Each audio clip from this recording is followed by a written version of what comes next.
અમારે આજે એ ખરું ને કે ભાઈ અમે વ્રત લીધી એના પહેલાનું અમારે ટેક્સ બિલનું ચેક કરવું હતું કેવી રીતે તમે આજે છે એને પહેલા નથી ભર્યા.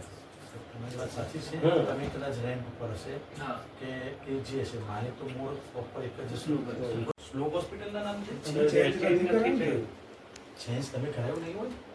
તમે આ ટેક્સ ભરો પછી એક અરજી આપો એટલે તમે હું કદાચ મારો ત્યાં ચેક આપી દઉં તો પછી મેનેજરે વાત કરી તો એમને એવું કીધું કે હું કાલે મહાનગરપાલિકા અને ભરી દઈશ.